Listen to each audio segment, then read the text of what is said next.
రాజ్యలక్ష్మి మన భవనానికి రావడానికి సమ్మతించింది. చాలా సంతోషం. రాజ్యలక్ష్మి, నువ్వు వచ్చేటప్పుడు విమల్ని కూడా తప్పకుండా తీసుకురావాలి. ఏమిటోనమ్మా, విమల్ని చూసినప్పటి నుంచి ఈ పిల్ల మీద నాకెంతో అభిమానం. అవును, ఈ అమ్మాయిని ఎక్కడో చూసినట్టు జ్ఞాపకం. చాలే తమ్ముడు, ఎవరిని చూసినా సరే ఎక్కడో చూసినట్టుందనడం నీకు చారస్తం. రాజ్యలక్ష్మి, వచ్చే శుక్రవారం తప్పకుండా రావాలి. మీకోసం ఎదురు చూస్తూ ఉంటాను. అలాగే మర్చిపోకు విమల్ని తీసుకురావడం.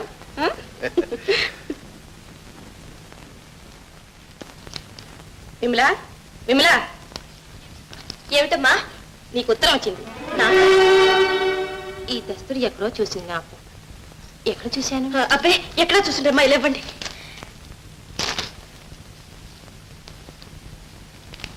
అదేమిటమ్మా, ఉత్తరం తీసుకుని వెంటనే పాము దొక్కిందల్లా అలా పరిగెట్టింది. ఇక్కడే జరిగితే ఏం పోయిందో?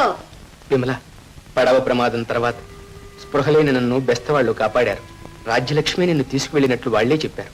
సంతోషంతో లంకకు తిరిగి వెళ్ళిపోయాను. ఇక్కడ ఉగ్రసింహుణ్ణి వాడి ముఠావాళ్ళని పోలీసులు పట్టుకున్నారు.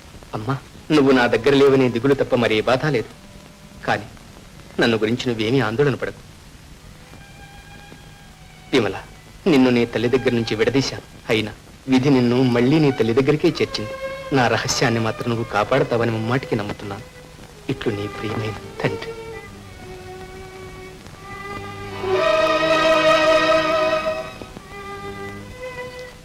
ఈ దస్తూరి ఎక్కడో చూసినట్టు జ్ఞాపకం. ఎక్కడ చూశాను?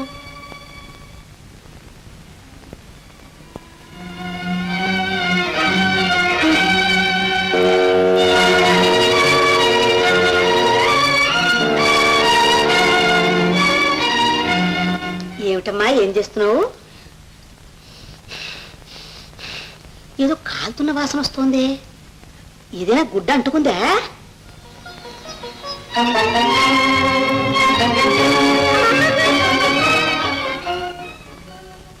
అయ్యయ్యో, ఇదేమన్యాయమే.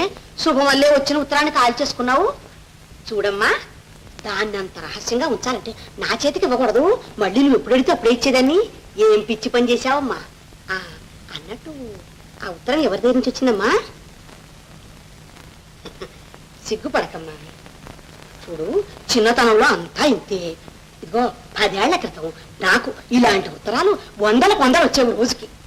అవన్నీ చదివి జాగ్రత్తగా పెట్టిలో పెట్టి దాచిదాన్ని. నువ్వు ఆ ఉత్తరం వచ్చి రాకముందే కాల్చి పారేసేసావు. అన్నట్టు నీకు మన యువరాజు గారు ఒక్కరితోటే పరిచయం అనుకున్నాను. ఈ ఉత్తరం ఎక్కడి నుంచి వచ్చిందమ్మా?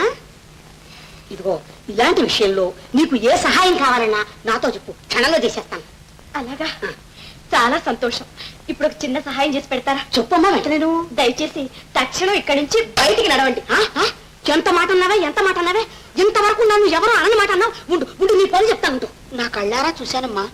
అదేమే అలా కాల్ చేసావంటే నోటుకొచ్చినట్టు మాట్లాడింది. అలాగా? అదేదో దొంగ ప్రామబాబుతో ఉత్తరం అయి ఉంటుందమ్మా. ఎక్కడ మీ చేతిలో పడుతుందని భయపడి కాల్ చేసింది. చే, అలా అనకు. ఆమెకు తన తండ్రి తప్ప ఈ లోకంలో ఇంకెవరూ లేరు. ఒకవేళ ఆయనే రాసి ఉంటారు. బాగానే ఉంది. మరి వాళ్ళ తండ్రి రాసి ఉంటే జాగ్రత్తగా పెట్టులో పెట్టి దాచుకుంటారా, కాల్చి పారేసుకుంటారా? అది చెప్పేవన్నీ అబద్ధాలు. అది ఇక్కడికి రాకముందు నుంచి మన యువరాజుతో దానికి పరిచయం ఉంది. మీకు తెలుసా?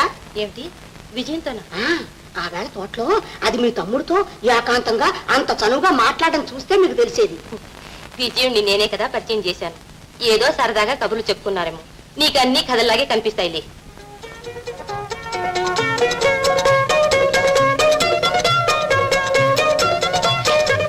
అమ్మా, అమ్మా, మా నాన్నగారు లంకలో క్షేమంగా ఉన్నారట. నన్ను ఓదారుస్తూ ఉత్తరం రాశారు. అబ్బా, ఇప్పుడు నీ ముఖం సంతోషంతో వికసిస్తూ ఉంది. నీ తండ్రి ఎడబాటు నిన్ను ఎంత బాధించింది పాపం. అవునమ్మా, నేను ఇంతవరకు నాన్నగారిని విడిచి ఎప్పుడూ ఉండలేదు. అలాగా? ఇక నుంచి ఆయన ఎప్పుడు నీ దగ్గరే ఉండేటట్టు ఏర్పాటు చేస్తాను. వెంటనే ఇక్కడికి రమ్మని ఉత్తరం రా, సరేనా? ఏమేమిలా మాట్లాడవే? అమ్మా, మా నాన్నగారు ఈ దేశానికి రారమ్మా. ఏ, ఎందుకని? ఆయనకి ఏమైనా అప్పుల బాధలుంటే నాతో చెప్పమ్మా, అవన్నీ నేనే తీర్చేస్తాను. అలాంటి బాధలేమీ లేవమ్మా. ఆయన్ని బాధించేదల్లా ఈ సంఘం ఒక్కటి. విమల, నీ మాటలు నాకు అర్థం కావటం లేదు. అర్థమయ్యే రోజు ఎప్పుడు వస్తుందా అని నేను ఎదురు చూస్తున్నానమ్మా. ఆ రోజే మా జీవితాలకు సుదినం అవుతుంది. ఆ రోజే ఆరిపోయిన మా సంసార జ్యోతి వెలగవలసిన మంచి రోజు అవుతుంది. చీకటి ఆకాశంలో వెన్నెల వెలుగుతుందా? చీకటిలో చిక్కుకున్న మా జీవితాలు చిక్కుల్లోనే నశించిపోతాయా అనే ఆతృత నన్ను వేధిస్తోందమ్మా. మీ కష్టాలు వింటూ ఉంటే మా కుటుంబం లాంటిదే మీ కుటుంబం అని అనిపిస్తుంది. విమల, ఏడవకమ్మా, ఏడవకు. మీ నాన్నగారికి ఉత్తరం రాసేటప్పుడు ఆయనకి ఏ సహాయం కావాలన్నా నేను చేస్తానని రాయమ్మా. మీ నాన్నగారు నీలాగే ఉంటారా? అవునమ్మా, కానీ నాకు మా అమ్మ పోలికలు కూడా ఉన్నాయని నాన్నగారు అంటూ ఉంటారు. ఆయనవి కూడా నాలాగే కాటు కళ్ళు, ఆ అంతంతో పాటు గంభీరమైన విగ్రహం. మంచి తరవే మనిషి రూపం అయ్యిందా అనిపిస్తుంది. ఆయన్ని చూసిన వారందరూ మహారాజు కావలసిన మహానుభావుడు అంటారు. అమ్మా, ఏమిటమ్మా ఇది? ఏం చెప్పనమ్మా, నీ మాటలు వింటూ ఉంటే ఏనాటి జ్ఞాపకాలు నన్ను కలవరపెడుతున్నా. ఇదిగో ఈ అనంతగిరి రాజభవనంలో ఆనందంగా ఉండవలసిన నా ప్రేమ దైవం నీతో గాక మరెవరితో చెప్పనమ్మా. ఏ అపరాధము ఎరుగుని నా భర్త మీద అంతకుడని అపవాదు పడింది. ఆ అపవాదు భరించలేక ఆయన పరారి అయిపోయారు. నా పాపాన్ని భరిస్తూ నేను ఇలా బాధపడుతున్నానమ్మా. అమ్మా, విచారించకండమ్మా. అన్యాయం ఎప్పుడూ జయం పొందదు. నిజాన్ని ఏనాటికైనా ప్రపంచం తెలుసుకుంటుంది. అవునమ్మా, ఆ నమ్మకంతోనే నేను జీవిస్తున్నాను.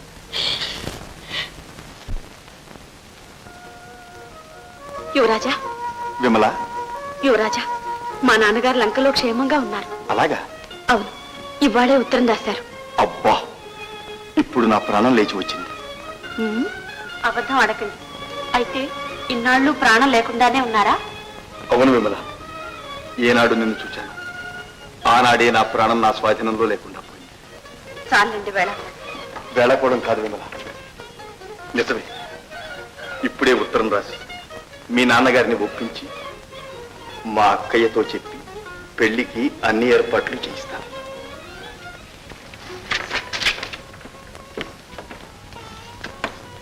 పెళ్లి మాట ఎత్తగానే మూకబలిక మారిపోయింది. మా అక్కయ్య ఒప్పుకుంది, మీ నాన్నగారు కూడా ఒప్పుకోగానే. యువరాజా, మిమ్మల్ని బ్రతిమాలుకుంటున్నాను. మీరు ఈ 2 యత్నాలు చెయ్యనేకూడదు. ఓహో, అయితే మన ప్రేమ క్షణకాలం మెరిసి మాయమయ్యే ఇంద్రధనుస్సు లాంటిదా విమల? కాదు, కలకాలం ప్రవహించే జీవనది లాంటిది. లోకమంతా నాశనమైన దివ్యమైన శక్తితో కూడుకున్నది మన ప్రేమ. సూర్యుడు చంద్రుడు ఉన్నంత వరకు వెలుతురు వెన్నెల వలె శాశ్వతమైన కాంతులతో ప్రకాశించేది మన ప్రేమ. మరి పెళ్ళెందుకు వద్దంటా విమల? యువరాజా, ఇద్దరము దగ్గరగానే ఉన్నా మనిద్దరికీ మధ్య పెద్ద అగాధం అడ్డుగా ఉంది. అదేమిటో చెప్పు, వెంటనే తొలగించి వేస్తా. ఇప్పుడు ఆ సంగతి చెప్పకూడదు. ఏమో, ఆ అడ్డు అలాగే ఉండిపోవచ్చు. యువరాజా, ఈ పేదదాని కోసం మీ సుఖ జీవితానికి ఎందుకీ పెడతా? నేను మనస్ఫూర్తిగా చెప్తున్నాను, మీరు దయచేసి మరొకరిని వివాహం చేసుకోండి.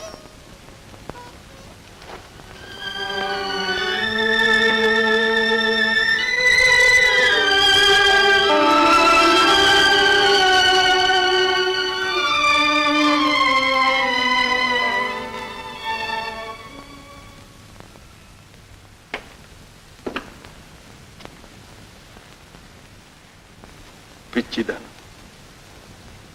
నీవు నన్ను అర్థం చేసుకున్నది ఇంతేనా? నాకు భార్య కాదగిన హక్కు నీకొక్కదానికే ఉంది.